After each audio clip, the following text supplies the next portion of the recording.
Good morning, everyone, and a very warm welcome to this hybrid spotlight discussion of the third conference organized in the framework of the Weber project, whose objective has always been to engage citizens and civil society in public administration reforms in the Western Balkans.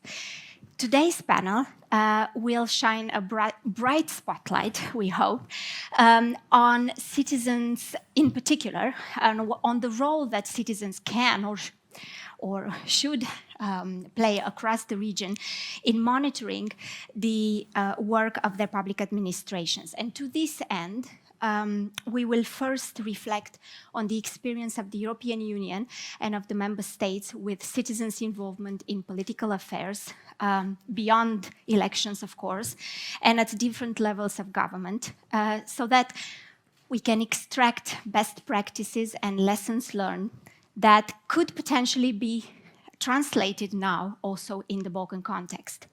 And then we will hear about the experiment that was undertaken by the Weber project with citizens' consultations in the region. And we will end with an assessment of the prospects of participatory democracy in the Western Balkans. It is an ambitious plan, but I'm confident that the panel that we have lined up for you is up to the challenge, given that all the fierce ladies who have accepted to speak here today are extremely knowledgeable on the subject, as well as very passionate about the role that citizens' participation plays in updating democracy to keep up with modern times. It is therefore my pleasure to introduce to you Gaetane Ricard-Nihoul, Deputy Head of the Unit on Citizens' Dialogues at the European Commission, and Kalypso Nicolaidis, Chair in International Affairs at the School of Transnational Governance at the European University Institute, both of them joining us online, as you can see. And with us in the room, we have Maike Brakhan, Project Manager at Mission Publiques, and Milena Lazarevic, Weber 2.0 Team Leader and Program Director at the European Policy Center, Belgrade. A big and warm thank you to all of you online and here in the room. Thank you so much for taking the time to contribute to this discussion today. I will first have an exchange with our distinguished speakers, and then I will take questions and comments from the audience here in the room, but also online. If you are joining us remotely, you are welcome to send us written questions at any time during the meeting, beginning now, if you want. Otherwise, please click on the respective icon for the virtual hand to be raised, and I will give you the floor once we come to that part of our meeting. And with that, I would like to start by mentioning that over the past years, hundreds and hundreds of deliberative initiatives engaging hundreds of thousands of citizens in decisions about real issues. For example, how to spend the city's budget, or how to improve the quality of air, or how to deal with online hate and harassment, or whether to legalize same-sex marriage, and so on, have been documented and have taken place worldwide, including at the local, national, and regional level, across the member states, as well as on the EU tier of governance. The recent conference on the future of Europe, as well as the European Commission's plans to make citizens' consultations a regular feature of decision-making in the EU, are further evidence or testify to the great momentum that the participatory trend has had and continues to be gaining. But how do we explain this deliberative wave, as it has been called? This is the question that I want to begin with, and I want to address to Gaetane, to Kalypso, and also to Maike. Why is it that we need new means for citizens to engage in politics? I'll first maybe give the floor to Gaetane, if she doesn't mind. I certainly don't. Good morning, everyone. I hope that you can hear me well. Yes? Mm-hmm. Okay. Yes. So first of all, thank you very much for the invitation. I'm very happy that we have the chance to share this very important topic, which is indeed trending, and it's very good news. So I want to say, first of all, that what we've called indeed the deliberative wave is this idea that we are increasingly testing some democratic innovation that will involve more directly the citizens, and that they will create the conditions for them to deliberate together and propose collective recommendation on some very important policy-making issues.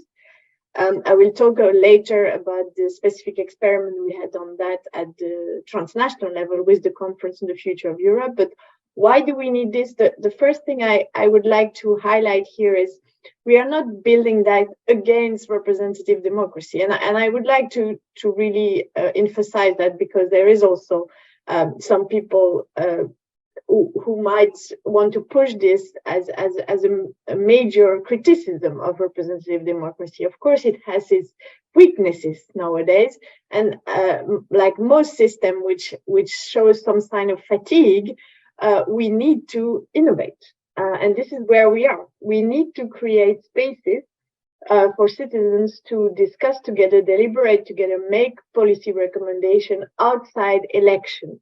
So between two elections. It doesn't, of course, mean that election is not anymore a good way to exercise democracy, but it's very clear nowadays that with the kind of flow of information people are confronted with, the way they act through social media, how can we channel all this energy that we see into a real active citizenship between election? And this is where we are.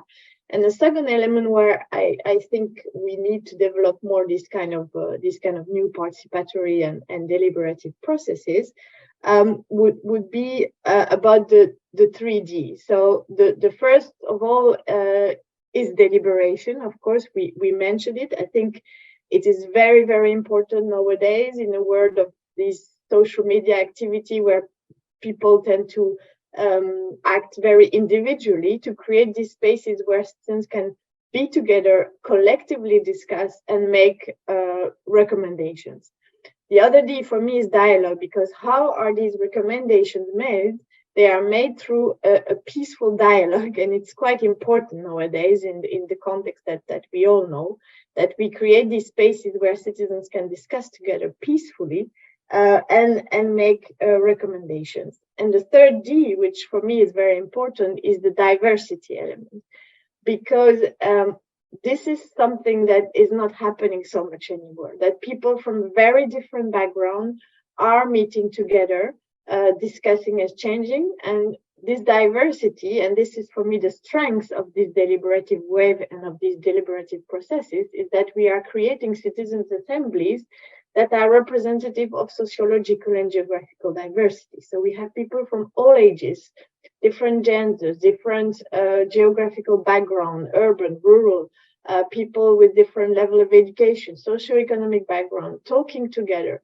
And these spaces, unfortunately, exist less and less in our democracy. So I think it's one of the major reasons why I'm a big promoter of these kind of deliberative processes, because as I said, not only we desperately need this democratic innovation to make sure that our representative democracy are fit for the new times ahead of us, but also because I really think that our democracies desperately need these places where a diverse group of people get together, take the time out of their, very hectic life usually to discuss with each other, look at different point of view, listens to different point of views. And of course, at European level, this is very exciting because we have a third challenge, which is not only to reinforce these democratic practices, but also to create a new kind of democracy, which is the transnational democracy at EU level. So it's not only about reinforcing active citizenship at local, at regional, national level, but creating also a new sense of belonging to a new arena, which is the European Union. And of course, not only the European Union, but at other levels of transnational democracy that we will need for the future, as many, many issues that we need to tackle can only be tackled at global level. And maybe I will stop here. Thank you. Thank you very much, Gaetane.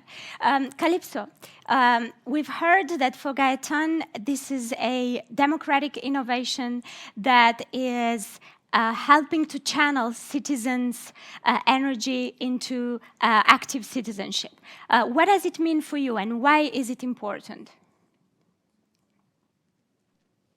Hello, Corina, and hello, everyone in Belgrade. I listened with great interest from Florence, where, of course, 600 years ago, citizens were much more involved than today in these Italian republics. And it was also very interesting to hear Gregor Varent from Sigma, including because, well, 10 years ago, I worked with many, many colleagues in Sigma to produce a rule of law report, and which led to a little book on the rule of law that I did. And as I listened to what was said previously from our panel, I could hear that there is a tension, or not a productive tension, a constructive tension, when Elena started us off with citizens-friendly reform, and all speakers took more or less a functional defense of citizens' involvement. We need their intelligence. They are our users. And that comes in tension with, or is on a spectrum with not so much taking citizens or as consumers or public services or clients or users, but really as citizens who want to own the state. And indeed, it was very interesting to hear Mr. Popovsky talk about the need for depoliticized services, but navigating a political space. So I think we need to, first of all, be in that tension and realize that with deliberation, we want to try to kind of hold both ends of the spectrum, as Gaetane made very clear a minute ago. And so, if you will, this wave is a response to it, to kind of four, I would say, just to complement Gaetane, to four needs, different kind of representation. So deliberation is not an alternative to traditional representative democracy, but it's a different way of doing it with a cross-section of the public, these mini publics. Then, secondly, there is a kind of real yearning for democratic equality, a means to distribute power beyond elites, a response to the populist, very deep appeal to how people want democratic equality, backed up by more economic equality.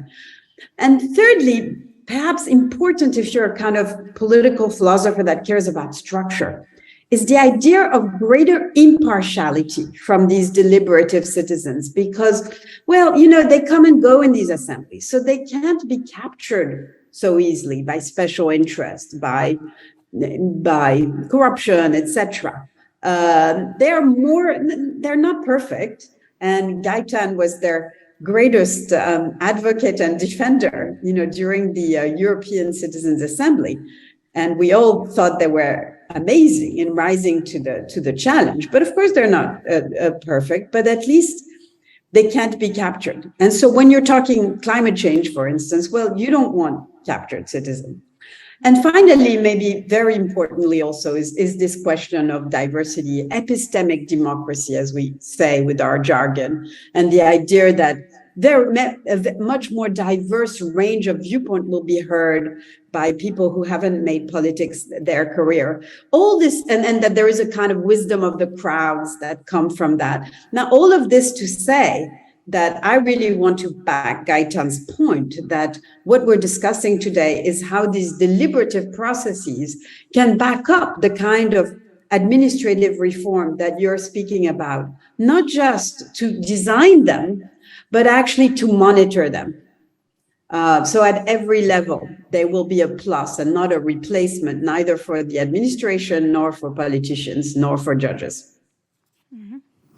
Thank you. Thank you so much, Kalypso. Maike, these are a different kind of doing democracy, a complement to representative democracy. Is that how you see it, and why is it necessary in your point, in your viewpoint? I think when we have actually the two great speakers before us, actually it was pointed out at several times. In my eyes, when we go back to the initial question that you demanded us 10 minutes ago about the democratic wave, there is much explanation in this metaphor. I would like to start with something like an enlargement of this metaphor. Imagine you don't have only a wave, but imagine you have the whole ocean or a whole sea. Whatever ocean or sea you have in mind, there are always, or very often, the tides, the ebb and the flow. The water is coming, and the water is also going back. And when we take the historical framework of participatory democracy, we can very much see that since the 80s, and not only during the last 12 years, there were different waves. For example, there were also whole waves in the 80s about mini publics being held in small villages, in cities, all over Europe. And later then, in the 90s, there was a great trend about participatory budgeting, for example. What does that mean? That means that actually public administrations, for example, the major, allows citizens to comment on the use of public money. This was actually a very, very strong trend in the 90s. And then this is very much true. We have this kind of wave starting at the beginning of 2010-12. And this is really, we have really seen a tipping point over the last 4 days. 4 years, sorry. And I think this is no evidence. Of course, this is due to the fact that this wave also gained momentum by advocacy that was made for participatory democracy. There is a lot of research that has done, and there is also, of course, a very trend of professionalization of participatory democracy. But when we analyze this wave, it really comes down to the importance, why it is so important to enrich traditional democracy or representative democracy. And for me, there are 2 points. The first one, Kalypso pointed out extremely well. We are actually confronted by a huge loss of citizen confidence in democracies, in parliaments, in electives. And this is much fragilizing our whole democratic system. And the second point, and this was really something that Gaetane pointed out, it is nowadays very, very rare that we get the opportunity to talk to people from different backgrounds, from different ages. For example, not people in which we are linked by familiar means. I don't talk about grandparents, but maybe elderly people out of our family. And this is something that also contributes to the fact that our societies, in terms of social classes, are drifting out together, drifting in two different poles, and also, of course, social classes. I mean, poverty is gaining more and more in most EU states, and this was really, of course, something that political that democracy has to take into account. And one mean and one possibility to confront this is, for example, participatory democracy. So for me, there are really these kind of 2 points that I really want to share. Great. with you. Yeah. Thank you so much, Maike. So, Milena, I come to you now. We've heard that from different perspectives that there is actually a real societal political need to which citizen participation is responding to. Of course, it's, as Maike says, one way in which we can look to innovate and to update our democracy in the EU. But to what extent is the situation comparable in the Balkans? Why would we need such instruments and such new ways of doing democracy in the region? If you can reflect based on what you've heard on and compare it with the Balkans. Yes, well, I would say that this need is even more pronounced here in the region. We heard yesterday at this discussion of the EU's enlargement package, which we had in this same room, that all of the countries in the region are currently, by the Freedom House reports, defined as hybrid regimes, not even as semi-consolidated democracies. So in a situation where obviously there is a struggle to build, rebuild, or construct democratic institutions, basic democratic institutions, I would say that this need to reach out to citizens directly becomes even larger. Now, of course, the focus of the Weber project has mainly been on raising or amplifying citizens' voices, specifically in public administration reform.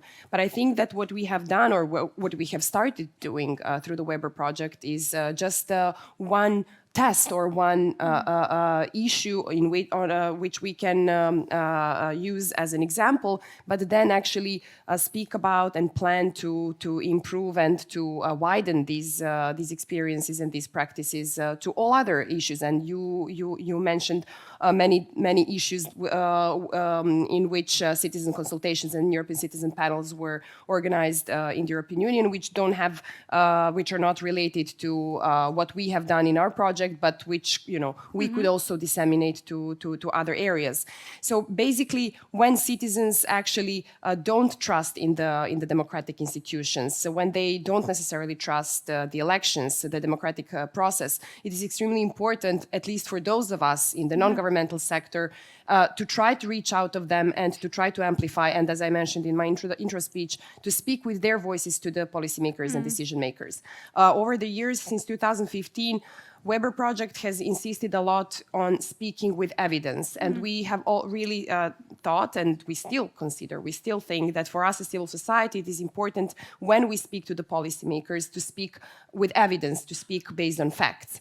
But then we also realize that there are certain limitations to what we can obtain in terms of the power of our messages when we speak just based on surveys, on public perceptions. And public perceptions often usually don't really reveal what is behind certain citizens' views. So, for example, what we have found repeatedly in our public perception surveys is that there is a huge discrepancy between how citizens see the general government's efforts to improve, digitalize services, innovate, modernize the service provision, and between their sense of empowerment, their sense of ability to influence, both on the questions of to what extent civil society and citizens are involved in monitoring the work of the service delivery, and to what extent administrations ask for their inputs, for their proposals. The percentages are always much lower than on these general questions when we ask them how they feel in general about service provision and governmental efforts to improve service delivery. So this is exactly where we saw this space to reach out to citizens directly. Of course, there are certain limitations. I'm sure that we will get into them, but this is the overall, let's say, the rationale and the understanding with which we entered this exercise in our project. And do I understand correctly that there is a lack of experience and expertise in the region on how to engage with these kind of practices? Absolutely. And, civil society in the region has for years been implementing various exercises in consulting and reaching out to citizens, but overall they haven't been structured, and we haven't had this kind of, this size of an exercise which has been undertaken at the EU level. So in that sense, EU experience is extremely valuable. You guys have learned a lot already through several waves of doing this, and I was fascinated by the amount of research, analysis, really in-depth thinking about how to systematize and what are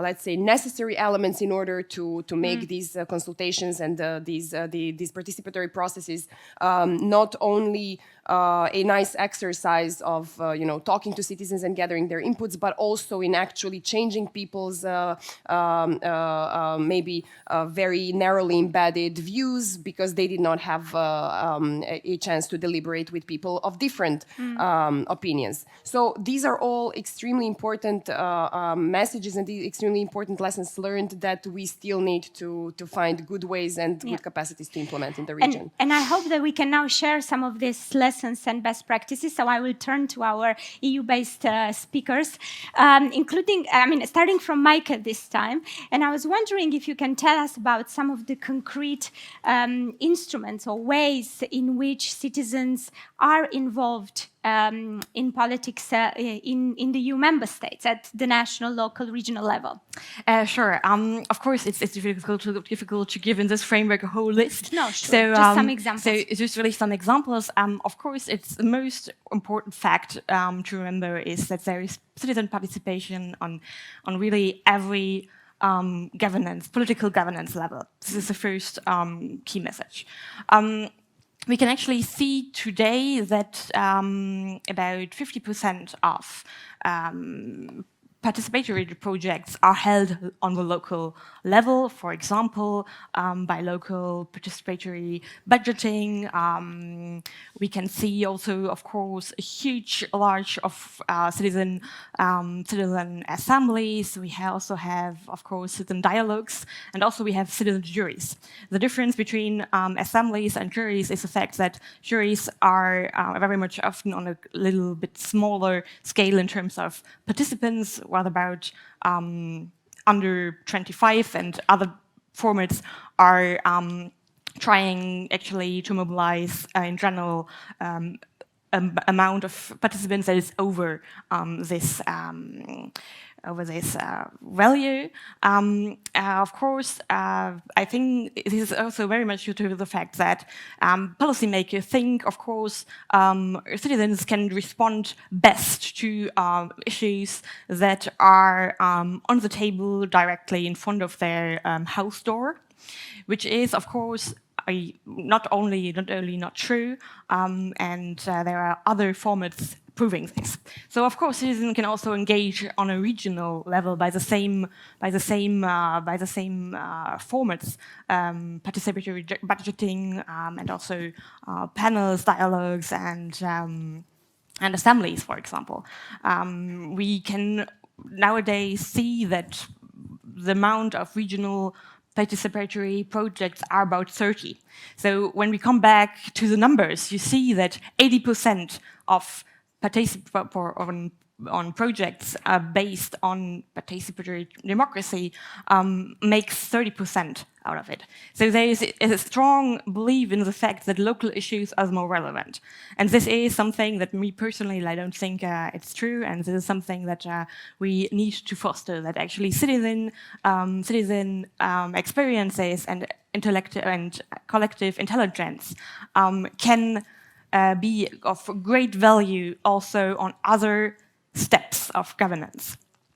So when it comes down actually to national dialogues, we are about 15% in general with the same format. So you can also see in the second key message that I want to leave, that actually, of course, these formats are actually usable on all levels. So they are extremely valuable, but they are very much, of course, linked to the issue that you want to deal with. And of course, and this is something on which we are working, especially for Mission Publique, which is actually an agency based in Paris, Bonn, and Brussels. We are very much engaged, also pushing subjects, issues on and projects on an international and transnational scale, because we consider that nowadays issues like the COVID crisis and the climate change are, of course, something that can be dealt on the local level and that needs to be dealt on the local level, but also on all other levels. And collective intelligence, user knowledge of the citizens is crucial to give and respond to these to the decisions that have to be taken in the years, months, and days to come.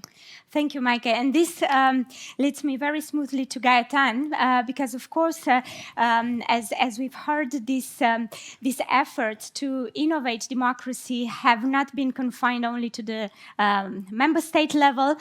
We have tried to scale up these instruments for the European Union level, and you have been very much at the center of this effort. So I wonder if you can share with us some insights of how this is playing out in the UN. What does this experience tell us about EU-level participatory democracy?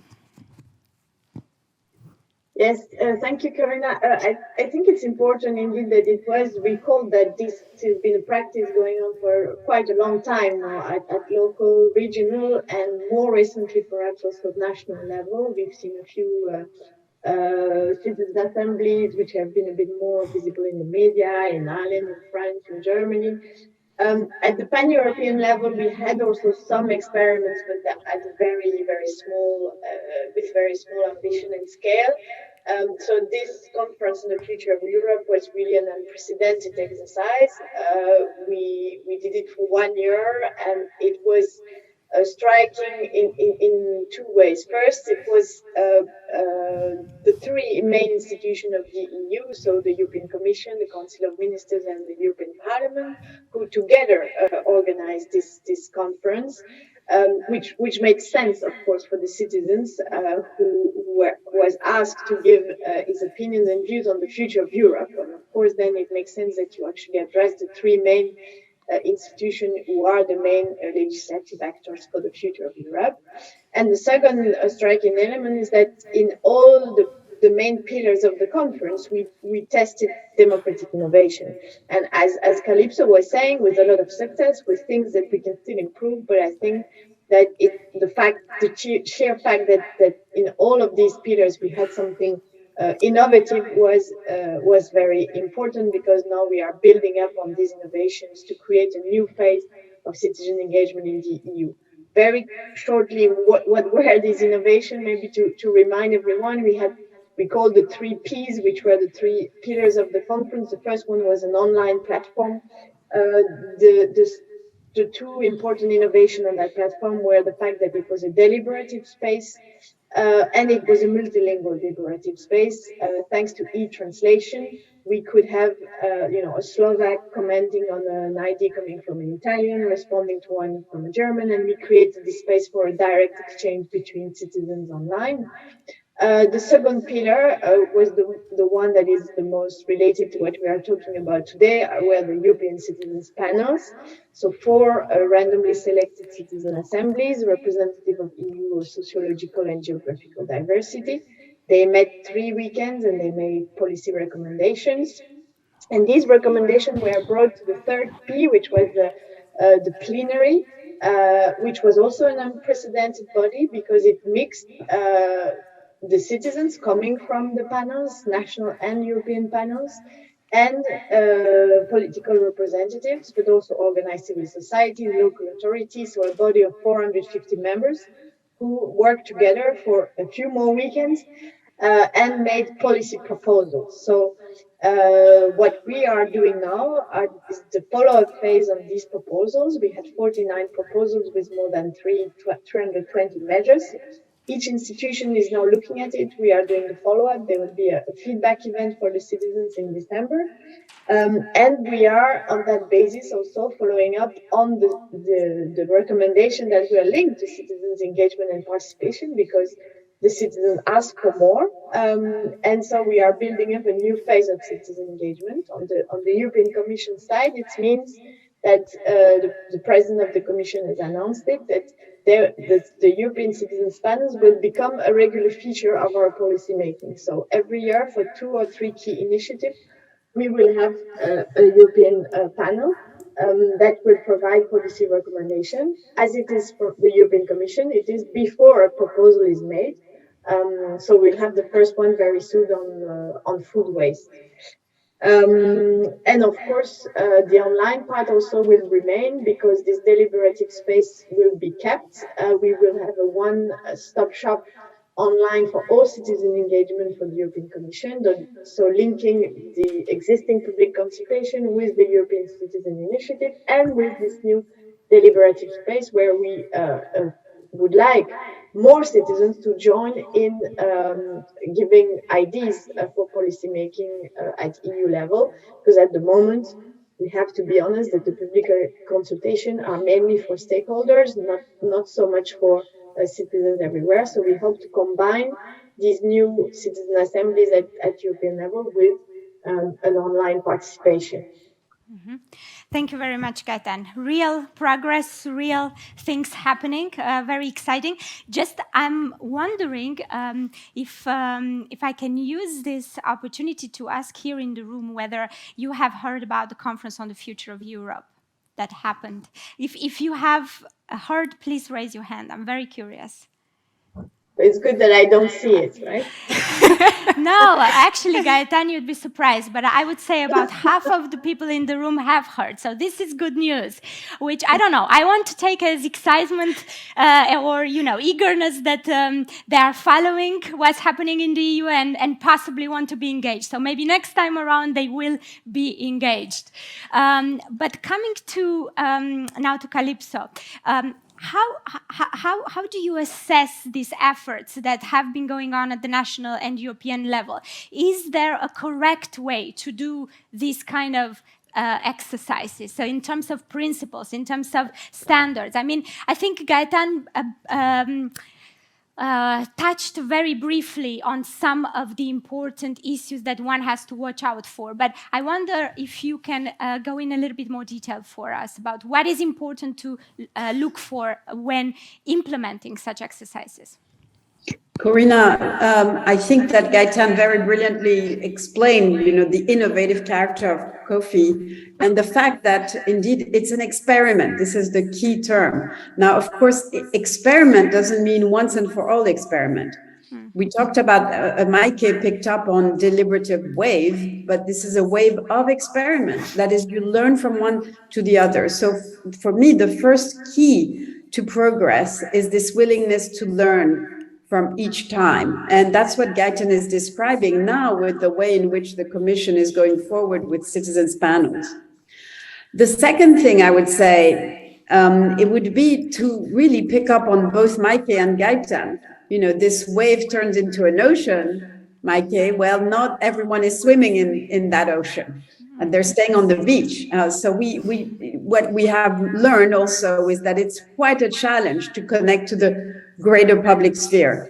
The institutions tried, all of us, the ecosystem, Corina, you were part of it, all of us in the panel and many in the room, and yet we were still a bubble. So how do you do that? And there's a lot to say. Thirdly, I would say also picking up on Maike's point about the fact that we start at the local level.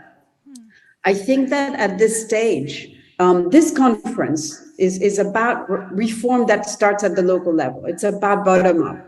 But then Gaetane and I are talking, and we are all talking about this transnational level.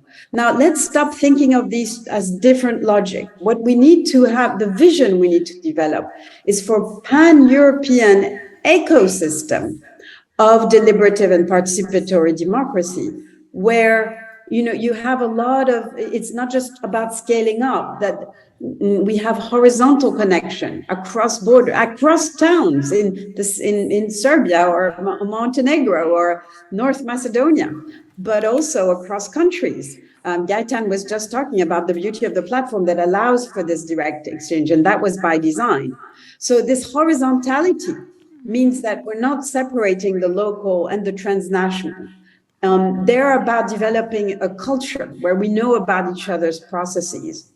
But a third point, very importantly, is about civil society organizations, many of which are represented in the room, I'm sure, and I know. This is not about an atomized process picking up a few hundred citizens who are kind of floating in the sphere. It's about bringing them, and that was what an even more inclusive space where not just randomly selected citizens, but the civil society organizations, as Milena said very, very rightly, in regions with hybrid regimes like in the Balkans, but also everywhere around Europe, have a really hard time in terms of funding power. They don't even have a pan-European statute. There's much to say about civil society organization, and they need to be empowered through these processes too. And my final point, Corina, would be to pick up on Milena's point about evidence and what citizens really want, which is where we should always start. That's real broad, the big difference between their sense of the politics of it all and their personal experience. And a lot of what you're talking about in the conference Citizens First is how citizens experience the state, politics, whether it's fair in their life. And, it's a bit like when we talk about democracy and the rule of law, it's a bit like oxygen. You just realize that it's important when you don't have it anymore. So we need to find ways to listen to citizens' experience about breaches of democracy and rule of law in their town, in their state, and at the European level. I for one, would love to see, we working with the European Parliament on a platform for citizens to exchange these experiences. And maybe that can be connected to the platform that Gaetane is working on, expanding the conference on the future of Europe. And from this platform, you can imagine deliberation between citizens that are sharing the same experiences, and ultimately citizens' assembly making recommendations on the basis of the experience of citizens who contributed their grievances. So you can imagine, so I guess my last point is plug back to the citizens in innovative ways, where you can connect citizens' assemblies with much more directly with kind of emergent willingness to contribute to this kind of radical transparency of how citizens experience their state, their administration. Do I understand correctly that this platform should include citizens from the Western Balkans, or should be open to citizens from the Western Balkans? Did I understand correctly? Corina, you know me. I mean, I've set up programs on the Balkans ever since Harvard about 30 years ago. And I am a very great believer in enlargement. And part of what we're talking about, and again, mentioned it at the beginning. Yes, we're talking about the day-to-day life of citizens in the region today, but we are also talking about making sure that the societies and not just the officialdom, is ready for enlargement and can prove it. If you ask me, I think it should happen very much faster than it is happening now. And this conversation we're having today is part of the story. Thank you very much, Kalypso. Milena, we've heard how the EU and the member states are experimenting. There's this real wave of experimentation, as Kalypso put it. And we know that Weber has experimented with citizens' consultations in the region for the first time, I'm guessing, ever. What are some of the challenges and some of the things that you've discovered in a positive sense from the exercise that you've undertaken? Well, I have to start by emphasizing that Weber did not perform or conduct these citizen consultations directly. We did it through our local partners. And we did it through a small grant facility through which we supported 31 local organizations across the region to implement their own projects, which were proposed and designed by themselves using some of the basic guidance and criteria which we offered in the call for proposals. So this is one important thing to keep in mind. It is also important to keep in mind that we did not commission these organizations to do a service for us, but we actually supported them to perform their own actions. And this did, let's say, affect the level of influence which we could exert on exactly what the partners were doing locally. We received 25 citizen consultation reports. And through analysis of those reports, we could observe some good, but also some, let's say, not so good practices, and we could really draw some lessons for the future. It is very important what Kalypso mentioned, that we need to learn from experience, and for us, this first exercise is indeed a learning experience which we would like to apply in our future endeavors and in our future work with civil society organizations across the region. What stems out of this exercise is definitely that local partners, local organizations, which are, let's say, the best suited to approach the citizens, they really do need not only training, which we did provide, but they need day-to-day support, and they need, let's say, real engagement, possibly from EU partners directly, which we could not ensure in the scope of this project.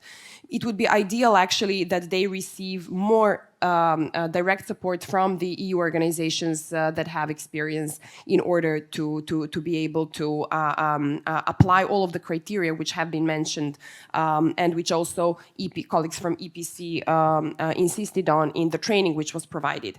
That said, definitely these citizen consultations have shown to be a valid and very valuable exercise. One of the important takeaways is that indeed local organizations which implemented them were able to really raise the awareness not only of the citizens but also of the local officials of how important dialogue with citizens is, and how important it is to actually include and ask citizens about various issues related to public administration reform. And we have seen a variation of topics in different local contexts. In many cases, of course, local organizations resorted to working on areas that they felt are the closest to them as citizens and to them as civil society organizations.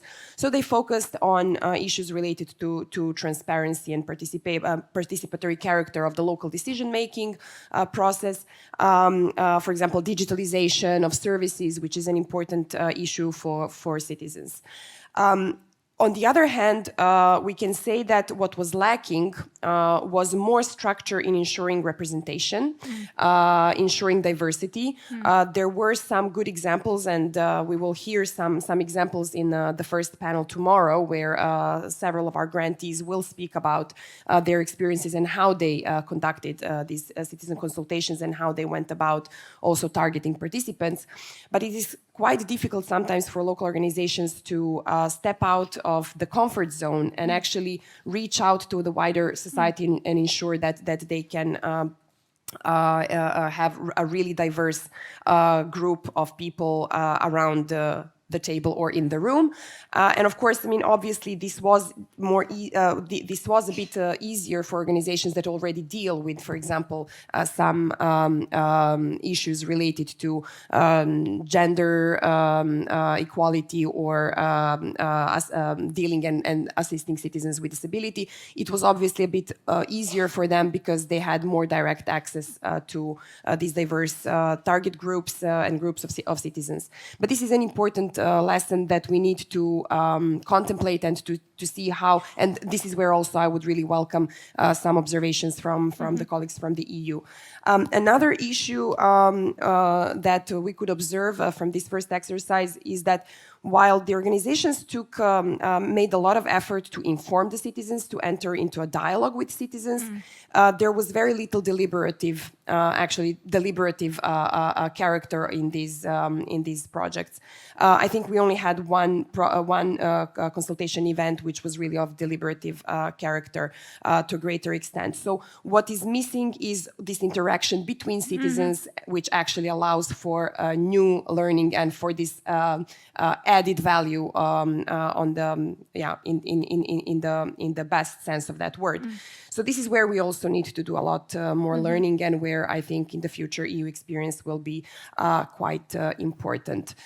There are also some, let's say,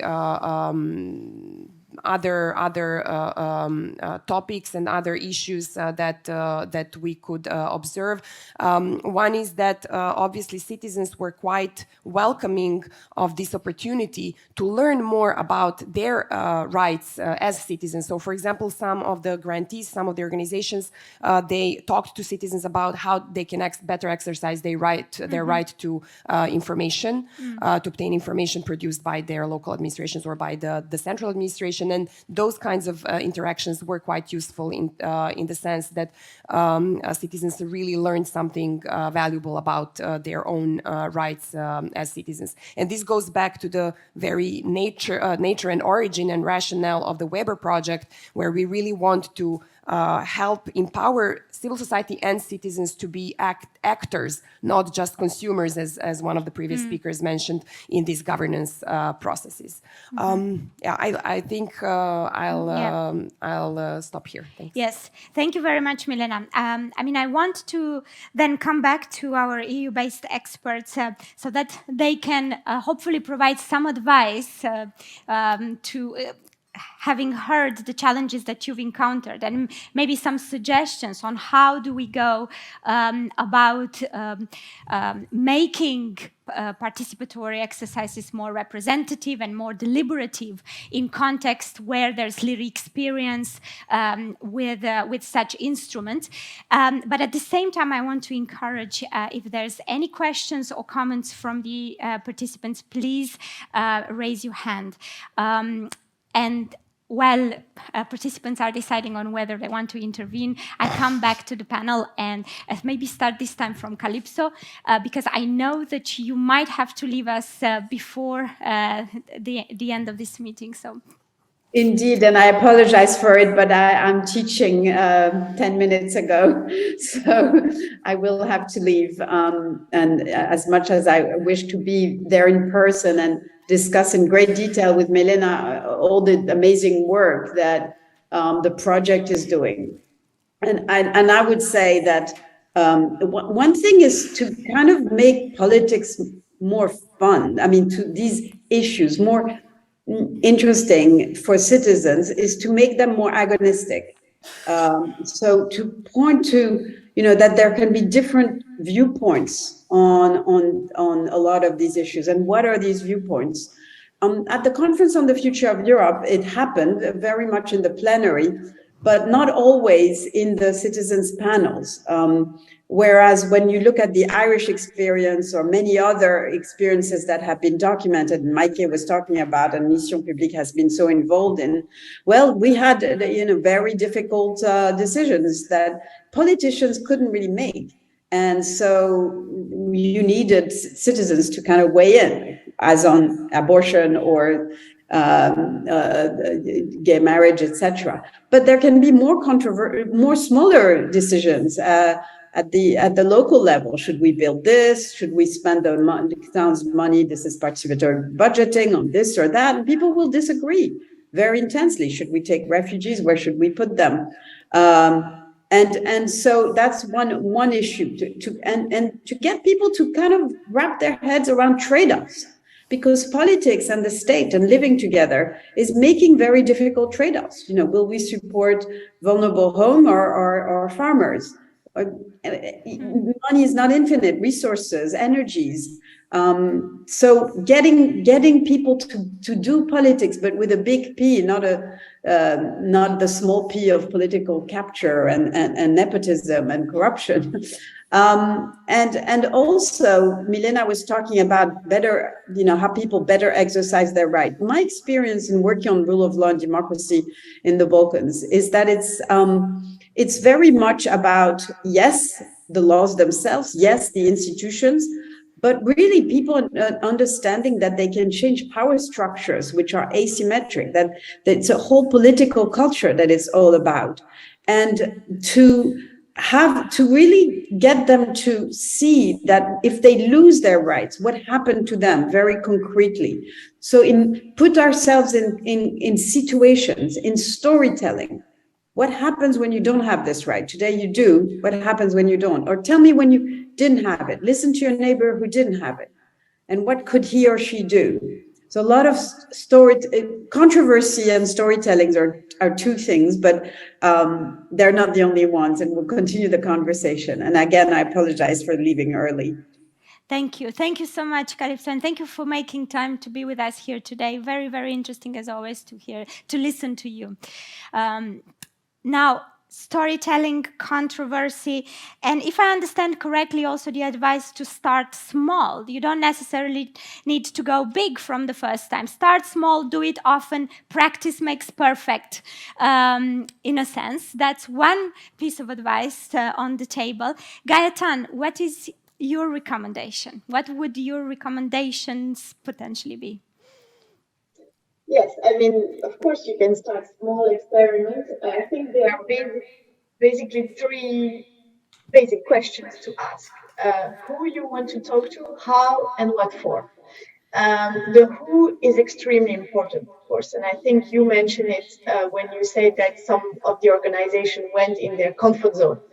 And this is why I'm a great believer of random selection, because I do think that this is a very straightforward way to get out of your comfort zone, because you rely on an independent actor to do the selection, usually a polling institute, but in some countries they relied simply on municipality register or state register. And so you know that you will have in the room people who will not voluntarily come, people who sometimes are very distant from politics. And this is why I think that method is very, very promising. The second element is the how, and you can indeed have a very, very different event if you are building up a real methodology with experts of deliberation, facilitation, participation, or just a normal event or letting a bit the chaotic discussion dominate. It is an expertise, because I've heard people, when it comes to citizen participation, a lot of people think, well, we can do it because this is easy, right? And it's not. And I've seen a major difference between people who've done that for decades and now how to bring the citizens from point A to point C after a few weekends of deliberation in a way that let them come with their own suggestion and not being influenced in an undue way. Facilitation is a key expertise. And third, and this is something we haven't talked about yet so much, is the what for.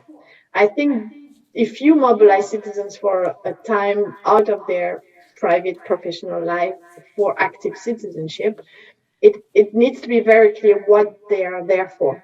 And I think for the Conference on the Future of Europe, this is something I'm very glad that the institution understood properly, that if the citizens were to commit weekends of deliberation, they needed to be clear on what they were going to do with their input.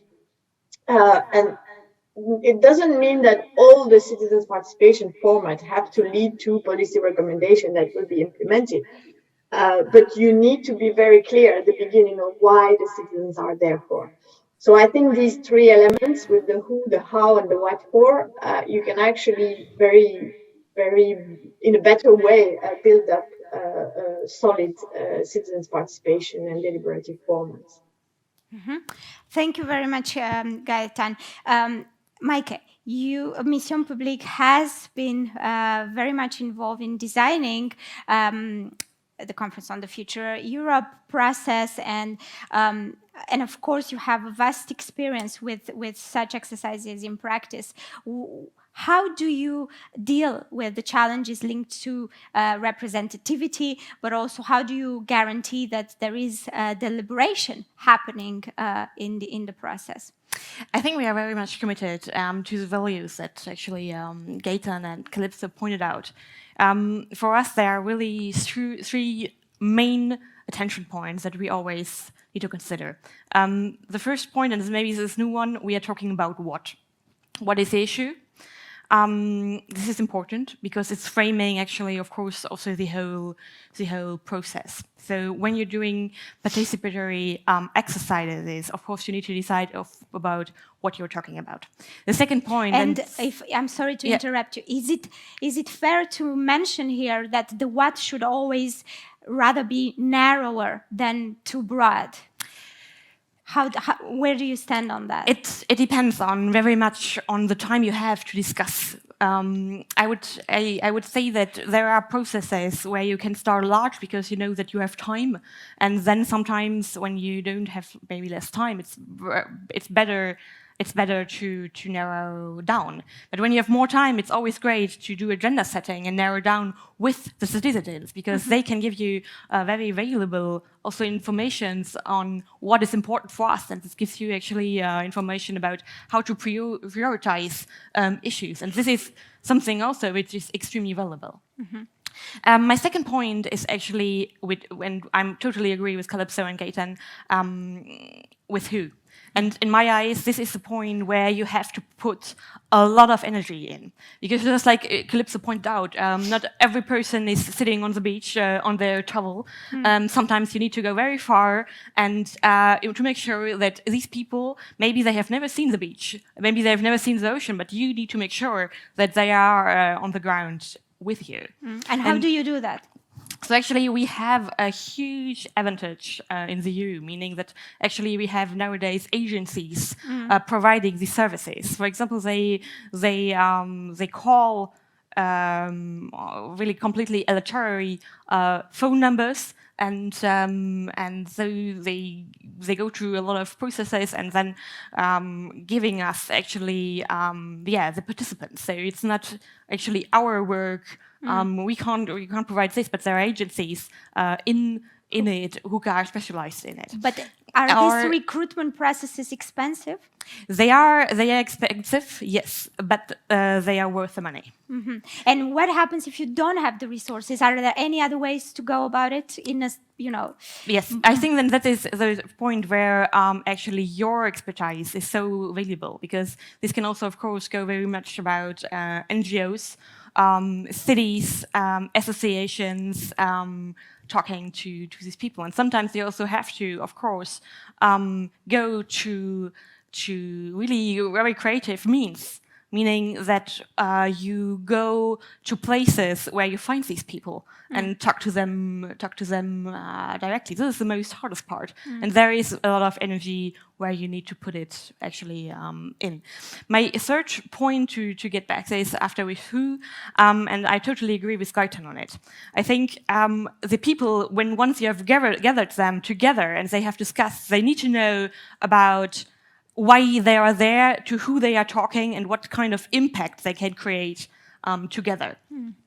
And I think I always really do a lot of advocacy on the fact that when sometimes it is not clear, this is no problem, but you need to make sure that they understand why it's not always clear and what kind of impact they can create. And whenever actually there is always a kind of follow-up, there is actually accountability towards the recommendations, towards the time citizens spend together. So whether you give positive feedback about the implementation phase, or of course, also you can also be very honest and explain to the people why it is this difficult to implement this and why it is stopping.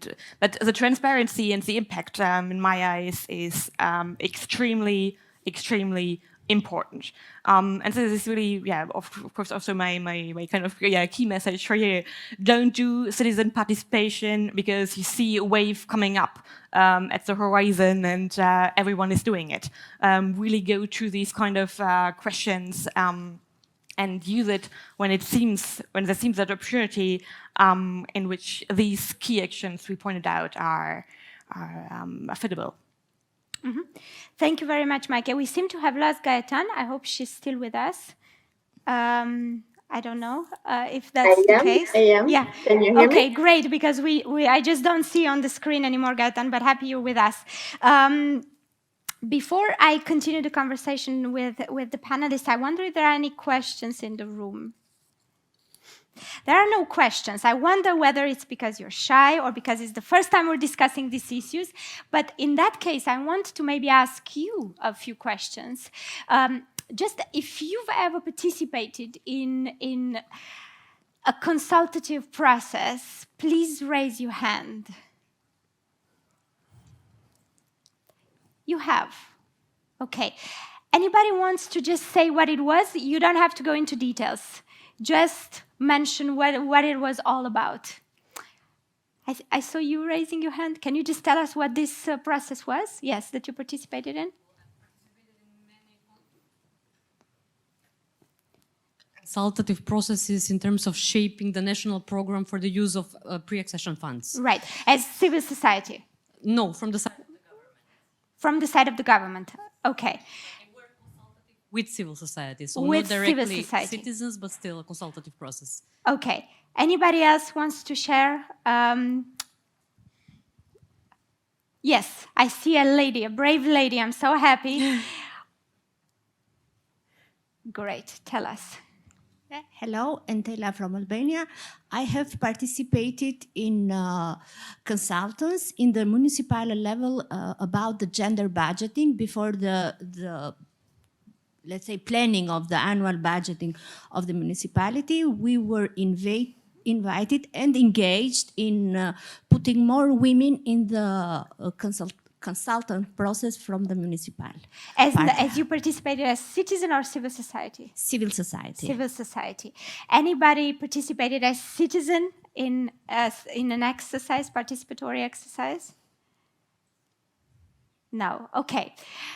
And then a follow-up question would be, how do you feel about these exercises? Do you think that it would be important to have more opportunities for citizens to engage with politics at different level of government? How do you feel about it? If you think it's important, raise your hand. Okay. It's not a unanimous view. I wonder if somebody is skeptical about it, if they dare to raise their hand. It's okay. It's okay to be skeptical. Okay, wonderful. You're skeptical. Can you just tell us why? Just out of curiosity. There's no judgment whatsoever. Okay, my name is Daniela Stojkovic-Jovanovic. I came from Novi Sad. In the same time, I'm the president of a little NGO from Novi Sad, but also I was for a long time vice president of Danube Civil Society Forum. So I was also the part in the participatory process of implementation of Danube strategy. Mm-hmm. But during exactly among 2 years ago, we started to try to defend waterland in Novi Sad. We had a big demonstration. We tried everything as using of administrative and legal tools to convince our government, to convince our local government to stop with that destruction, because we are talking about very important waterland as green infrastructure in defense of flood of Novi Sad, but in the same time as a very important ecosystem with more than 200 protected species. In that way, we made a constitutional appeal, so many criminal charges, institutional initiative, and then we came to Berne Convention. On 15 September, we received, as our government, the first decision from Berne Convention, but I have to say, unfortunately, that our government doesn't react at all. Right. So I would like to ask you what we have to do as next step. So thank you. The reason you are skeptical is because you don't think that these kind of exercises have impact. or can necessarily lead to change? Okay, we'll come back to that very important point. And finally, the last question that I have for our participants, are there any organizations in the room who have actually participated in this experiment run by Weber and carried out citizens' consultations in their countries? Okay. Would anyone want to just say where they're from and what they did very, very briefly? Okay. I'll give it to another lady here. I'm very happy today that we have such engagement from ladies. Yes. Okay, my name is Dušta Stojedinović. I come from Novi Sad, from the organization Gender Knowledge Hub. We carried out consultations with women regarding gender responsible budgeting on our local level, and regarding researching the needs of women, especially women who are not usually represented, like Roma women, women with disabilities, and so on. So we actually researched the needs and make the meetings with decision makers in order to plan the budget next year to be more gender responsible according to the needs that we got. Mm-hmm. Thank you. And what was something that you were pleasantly surprised with as a result of this exercise? One thing, if you can mention, and one thing that you found particularly challenging. Well, we were pleasantly surprised how actually we easily approached and came to found actually partners from different women's organizations in Novi Sad who were really ready to actually cooperate with us and get us to those groups of women that we wanted to do research with. And also, what is the second question? Challenge. The challenge was actually having the meetings with decision makers. We had a lot of difficulties just getting to them and getting them to answer. Mm-hmm. So that was a challenge also with explaining our results, but also with writing our report also on these consultations. Okay. Thank you very much. I come back to the panel for the final remarks and for any reactions linked to what we've heard from the public. And I want to start maybe with Milena, who I see that wants to come in anyway. Yes, thank you. I mean, I actually had a direct reaction to what the colleague from the Gender Knowledge Hub said, and it goes back to what also the other panelists have emphasized, and that is the importance of being clear about what will be the results and what can be achieved through these consultations. Obviously, when you are a civil society organization in a country that is, marked as a hybrid regime, not even a real consolidated representative democracy, it is difficult in many cases to reach the decision makers and to speak with the voice of the citizens, which is what we are trying to do. This doesn't mean that we should give up. Mm-hmm. This just means that when we interact with the citizens, we have to be extremely clear about what can be achieved and what we can offer to them, that we don't overpromise or oversell our product, because then that can lead to even more apathy and even more disappointment among the citizens.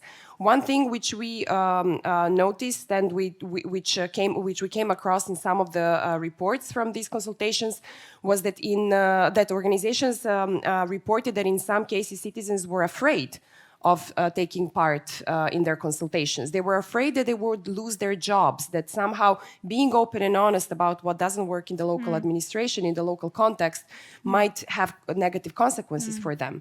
And this is related, of course, unfortunately, to the elements of state capture, which we have in all Western Balkan countries and which was also acknowledged in the latest reports of the European Commission published earlier this month. So I think that these are some of the issues which we really need to really think about hard, because in this context, maybe the EU experience is not fully transferable everywhere in the region, and not all EU experiences are transferable. And this is why I actually wanted to ask Gaetane and Maike whether you have come across such examples or such instances at the EU level in some of the member states, maybe of citizens being afraid of participating in these consultations, and how you managed, or how other organizations that reported to you managed to overcome these challenges. Yes, thank you very much, Milena. And so now I do want to come back to Gaetane and Maike for final reactions to what Milena has just asked, but also if you can touch on this issue of impact and the link with policy making and the extent to which these consultations can then translate into real influence on decisions at the political level, which, if I dare to say, it's an issue that can be encountered also in the EU. It's not something that is necessarily specific to the Balkans. And finally, if I can add to that,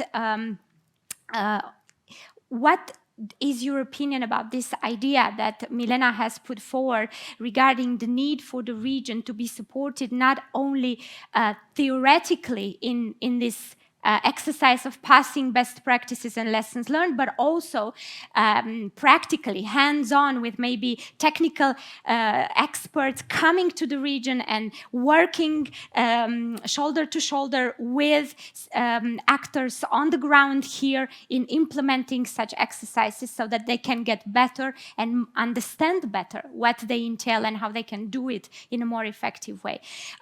Maybe I start from Gaetane because you're on line, and just in case there are technical issues at the end, and then we'll finish with Maike. Gaetane, please. Yes, many issues to tackle at the end, and of course, I mean, one thing which is obvious but very important to repeat is that this citizen assembly and deliberative processes cannot be considered as such, but in a more general framework of democratic resilience, you know. So it means, of course, I'm sorry, do you still hear me and see me? Yes, we do. Okay, because I don't clearly see you. I don't see you anymore, so I was wondering if I had left the room or something. Yes. So it means, of course, that this needs to be tackled in a broader perspective on democracy and rule of law. You know, that this is part of a broader framework with you know, in institutional background that needs to be based on democratic values and rule of law. You cannot patch this on something that is not sound around. That's for sure. It's not a miracle solution.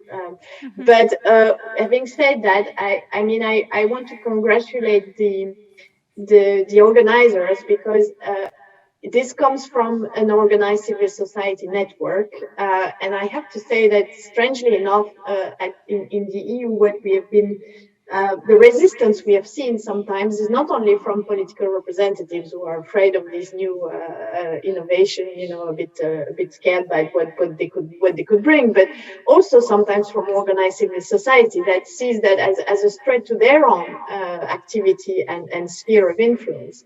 And I'm really glad to see that this is not your take on this, that you have the right approach, which is to say that this needs to go hand in hand, that you can have a lively organized civil society if citizens around it feel empowered and feel that they can influence, because this is the starting point for them to become active citizens. And active citizens mean many things, not only participating in these assemblies, but also then maybe joining organized civil society association. What I have witnessed in the Conference on the Future of Europe is that most citizens who were randomly selected and never participated in public affairs before, now they want to do it. And they want to do it by, in many ways, either through direct election maybe, but also through organized civil society. So I think there's a virtuous circle to create by organizing these kind of processes, because suddenly a citizens participating in that feels that they have a say, that they heard that they can have an influence. But then we arrive at the last point, which is indeed you have to handle that very carefully so that it doesn't backfire, that people are not disappointed. So as I said before, the what for is extremely important. It doesn't have to be a revolutionary process where citizens will change the public system, but if it's a contribution, even a small one, you have to explain what it is about. Yes, thank you very much. Thank you, Gaetane. Thank you very much for your participation. Unfortunately, I'm being told that we absolutely have to stop.